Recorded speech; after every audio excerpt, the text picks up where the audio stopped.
We now return to the remains. That blew away a lot of my trees.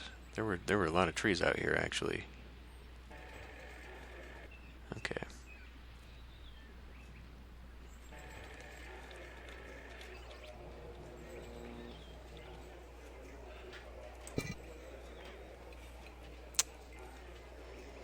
That should probably be another priority one right there.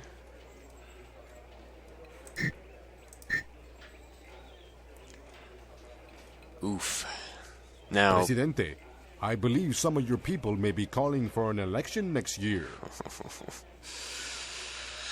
this could be really bad. This could be really bad in that we are going to starve just because of how few food buildings I have left over.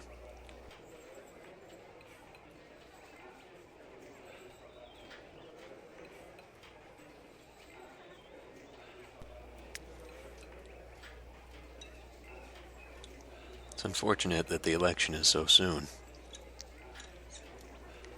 Could I actually see, maybe the economy shrank, yeah, but can I see what my overall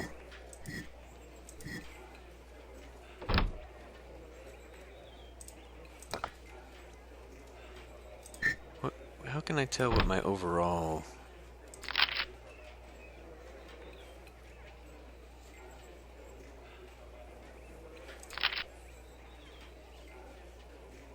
It might be good to call it now. Yeah, let's do it now. Wait, what did that say? If you don't declare collections every 5 to 10 years... Okay, I've got pretty strong support. Let's do this now. Right away, Excellency. Whilst my support is still high before the starvation kicks in.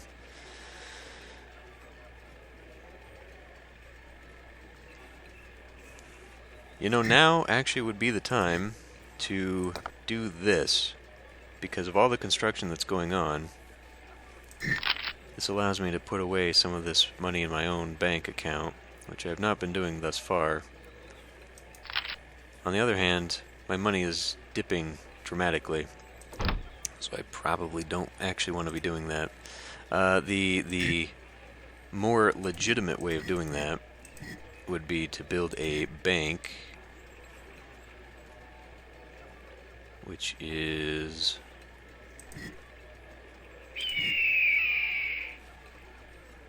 somewhere around here.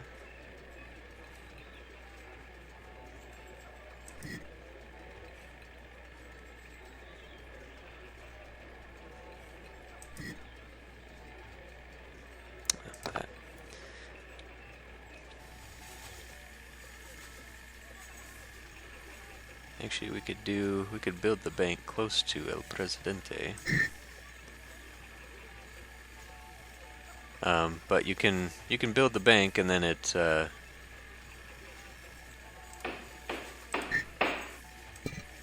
put that at low priority. Build the bank and then you can start taking money out of the economy.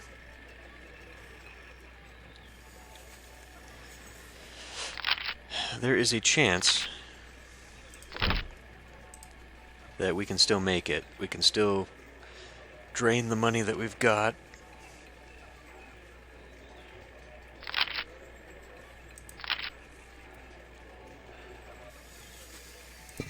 But I just need to set all these farms to priority.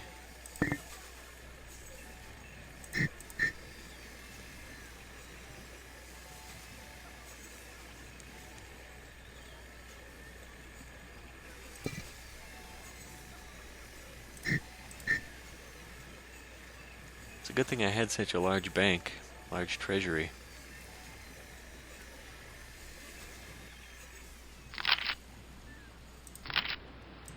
There's a large amount of...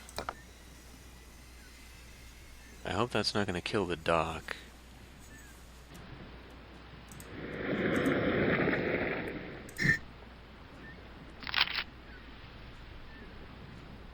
Well, you know what?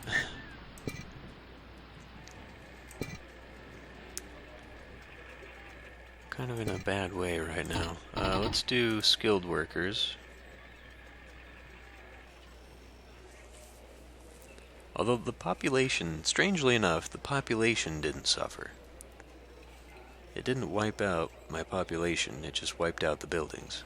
I find that kind of interesting.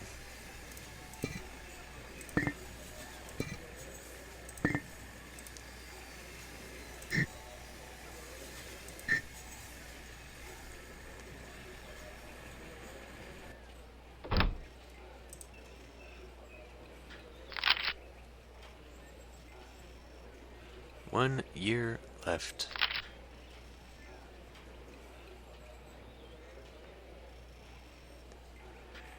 What a legacy. Nature itself tried to wipe it off the face of the earth.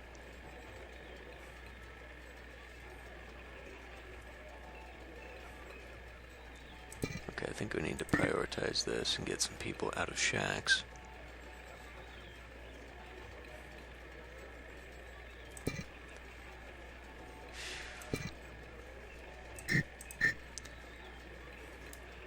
Well, I feel these disasters are far more impactful than SimCity disasters. Because that wiped out everything. The fact that it seemed to have targeted every farm on the island, I think, was a little unfair. But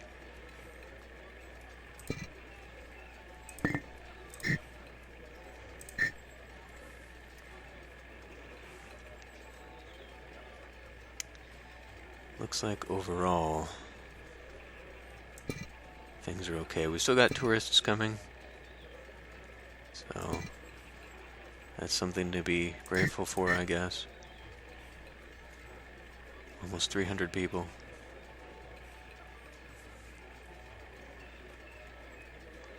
Working around the clock.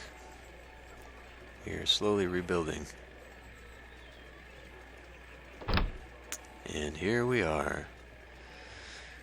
Through the good times and the bad, and the Comic Sans font, you have managed to cling to power for 50 years, and now it's time to say adios. Now, unfortunately, if I click this, it is going to end the recording anyway, because it's going to swap out the screen and all that. So I guess I'm going to have to end here. We had a large amount of unhappy citizens, but I feel like that was also not really my fault. I feel like a large part of the problem there was the last event at the end. I never bothered with the Swiss bank, and I never bothered with the politics. I was actually doing a lot better than I had ever anticipated doing, and the fact that I was able to keep the economy pretty stable and go straight to the tourist without any issues really surprised me, but I think it's what helped. It allowed me to have enough money to keep up with citizen demands, and I really think that the housing, I managed to keep on top of that pretty well as well, because before the hurricane, we had actually eliminated all the shacks. People actually had homes. I could have maybe replaced some of the homes with something a little bit better. Replacing a country home with a house, rent-wise, there's no difference. They both start out at 3, but I think that the house has living quality better than the country house, and so really I could have gone through, for the sake of my citizens, gotten rid of the bunk houses, gotten rid of whatever, and adjusted. I could have done like I did at the beginning and adjusted prices too. So a lot of people move into the bunk houses because they can't afford anything else, but I could have built country homes and put those at lower rent and a more affordable rent. This game has a lot of nuances that unfortunately are difficult to keep up on after a time. The keeping after the farm situation, every 30 people, I kind of lost that after like 150 people, just because I was not able to keep track in my head of what farms I had making food and what were the cash crops. And I still am not sure. The game and the manual emphasize that your farms will feed 30 people, but they don't seem to say what the fishing provides. So, maybe there never was a food crisis that I had to worry about. But I don't know. The cash crop thing as well is kind of hard to keep chasing, and just because fertility changes sometimes, especially like the sugar.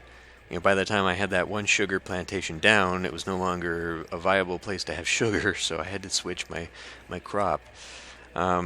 Now, I'm not sure if that's necessarily the weather. I think that you do see the strip there, and if I look, there is. Oh, I think it's in the views. Actually, it's in the view. You can look at the rain, so that's where it shows you where the rain is and where the fertility from that is. But that changing all the time means that you're going to constantly be going back, swapping out your tobacco plants for sugar, whatever is now viable to be there. But when you do that, you also set yourself back 2 years because it takes another year to fully replant, and then a year after that to be able to utilize the crop. So there is a downside to that, and by that time the fertility might be shifted again. So the fact that I used half the island, I think I could have done a little bit better. You can do multiple docks, and in that case, putting a dock on each side of the island and expanding around probably would have helped.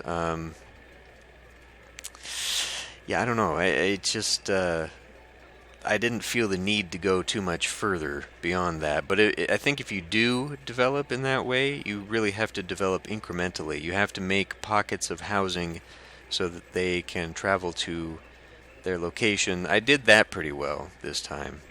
I think I kept up with keeping housing near where it needed to be.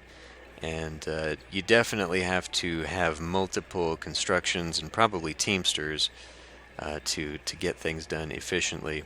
The first time I played this, or really played it, even after the tutorial and tutorials and the guide and all that stuff, I still really struggled with that. Like I got in a bad habit of building a lot, expanding too fast, and it would just take forever, and the demands would start coming, and it just made people unhappy. But my biggest problem, I still am not really sure where to pin it down, but my biggest problem seemed to be the overexpansion in things that cost too much to maintain. It always felt like every time I would do the electricity, that's where I started losing a lot of money, and then I couldn't finish. And I don't know. The farm thing may have also contributed to that. Like I said in the first episode, I didn't really learn until I did Tropico 2, where it explicitly tells you don't build in the green, build near the green. That may have killed me early too in my first playthrough, where I would build right on the green, and then suddenly it's a very infertile farm, and it's not producing much, and so obviously that hurts my economy, and it hurts the happiness and all that. Overall happiness. Oh, I can't even look at this stuff now. Okay, well, I was going to say overall happiness. We got content people, which I guess is fine, but the overall happiness, if I never really got above 50 in anything, and I think it's probably pretty hard to do that. The game seems to really benefit from a little bit of micromanagement, but there's just so much in there that you have to micromanage every building. Reminds me a lot of Afterlife, having to go in and balance by hand, and that gets really tedious. So, I don't know. Overall, I guess I'm satisfied. I think that the game screwed me over a couple times when it really didn't need to. I'm not a fan of the red tide bug, where it just freezes the game. I actually had to restart my computer to get that, because it just locked my computer to the game. So if you are buying the GOG version or have the GOG version, just be aware that that may be a thing.